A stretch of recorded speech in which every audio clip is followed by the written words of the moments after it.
History of koala. The first written reference of the koala was recorded by John Price, servant of John Hunter, the governor of New South Wales.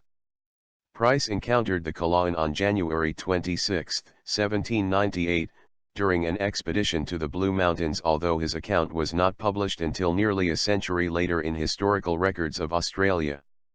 In 1802, French-born explorer Francis Louis Barrelier encountered the animal when his two Aboriginal guides, returning from a hunt, brought back two koala feet they were intending to eat. Barrelier preserved the appendages and sent them and his notes to Hunter's successor, Philip Gidley King, who forwarded them to Joseph Banks. Similar to Price, Barrelier's notes were not published until 1897. Reports of the first capture of a live koala appeared in the Sydney Gazette in August 1803. Within a few weeks, Flinders astronomer, James Inman, purchased a specimen pair for live shipment to Joseph Banks in England. They were described as somewhat larger than the wombat.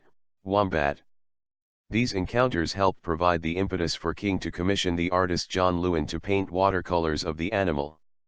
Lewin painted 3 pictures, one of which was subsequently made into a print that was reproduced in Georges Cuvier's The Animal Kingdom, first published in 1827, and several European works on natural history. Botanist Robert Brown was the first to write a detailed scientific description of the koala in 1814, based on a female specimen captured near what is now Mount Kembla in the Illawarra region of New South Wales. Austrian botanical illustrator Ferdinand Bauer drew the animal's skull, throat, feet, and paws. Brown's work remained unpublished and largely unnoticed, however, as his field books and notes remained in his possession until his death, when they were bequeathed to the British Museum, Natural History, in London. They were not identified until 1994, while Bauer's koala watercolors were not published until 1989. British surgeon Everard Home included details of the koala based on eyewitness accounts of William Patterson, who had befriended Brown and Bauer during their stay in New South Wales. Home, who in 1808 published his report in the journal Philosophical Transactions of the Royal Society, gave the animal the scientific name Didelphys koala. The first published image of the koala appeared in George Perry's 1810 Natural History work Arcana. Perry called it the New Holland sloth on account of its perceived similarities to the Central and South American tree-living mammals of genus Bradus. His disdain for the koala, evident in his description of the animal, was typical of the prevailing early 19th century British attitude about the primitiveness and oddity of Australian fauna.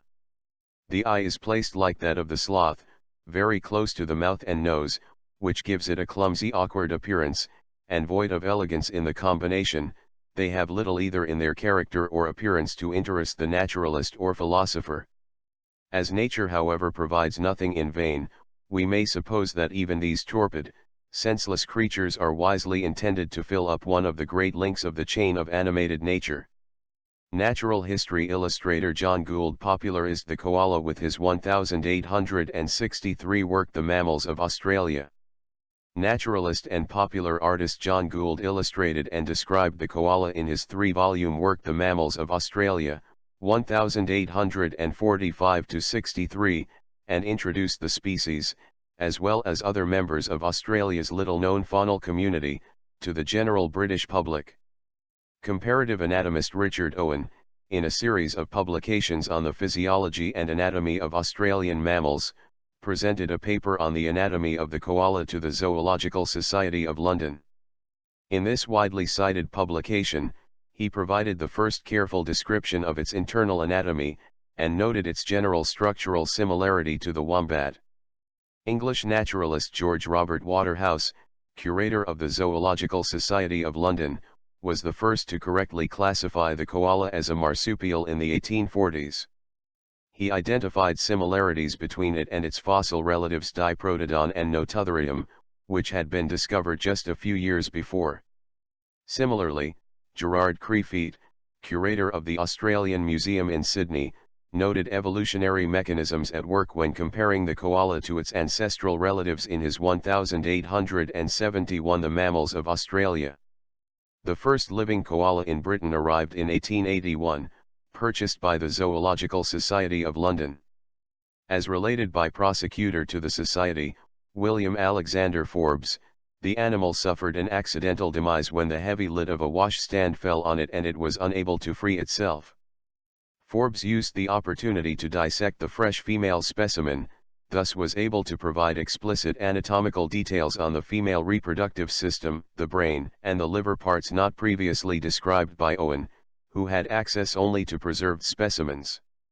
Scottish embryologist William Caldwell, well known in scientific circles for determining the reproductive mechanism of the platypus, described the uterine development of the koala in 1884 and used the new information to convincingly place the koala and the monotremes into an evolutionary time frame.